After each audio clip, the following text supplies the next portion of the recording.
السلام علیکم، DNN news کے ساتھ میں ہوں نادرہ عامر۔ اب رخ کرتے ہیں خبروں کی طرف۔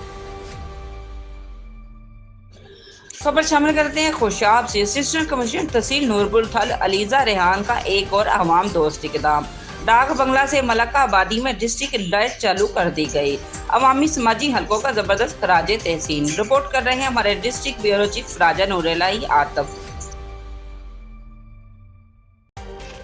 اسسٹنٹ کمشنر تحصیل نورپور تھل علیزہ ریحان کا ایک اور عوام دوست اقدام۔ ڈاک بنگلہ سے ملکہ آبادی میں اسٹریٹ لائٹ چالو کر دی گئی۔ عوامی سماجی حلقوں کا خراج تحسین۔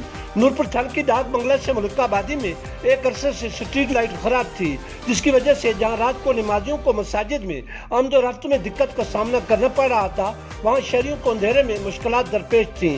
عوامی مطالبے پر سب انجینئر MC نورپور تھل ملک شاہد کی زیر نگرانی الیکٹریشنز غلام آباد سیال اور رانا محمد اسلم نے گلجان آباد محلے میں بعد از مرمت اسٹریٹ لائٹ چالو کر دی ہے، جس پر عوامی سماجی حلقوں نے تحصیل انتظامیہ نورپور تھل کے عوام دوست اقدام پر اسسٹنٹ کمشنر علیزہ ریحان کے احسن اقدامات کو زبردست خراج تحسین پیش کیا ہے۔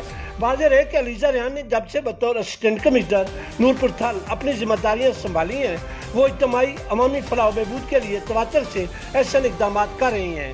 نورپور شہر میں صحت و صفائی کے نظام کو مؤثر بنانے اور گلی کوچوں میں نکاسی آب کی بہتری کے لیے انچارج سینیٹری ورکر عقیل عباس خان بلوچ کی زیر نگرانی عملہ صفائی کوشاں نظر آتا ہے۔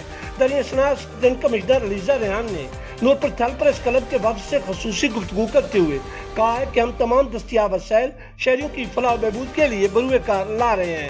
انہوں نے کہا کہ شہریوں کو بھی اپنی ذمہ داری کا ثبوت دیتے ہوئے ہمارے عملہ صفائی کے ساتھ تعاون کرنا چاہیے اور کوڑا کرکٹ مقررہ پلیٹس پر ہی پھینکنا چاہیے۔ اب تک کے لیے اتنا ہی۔ مزید جاننے کے لیے ہمارے ساتھ رہیے۔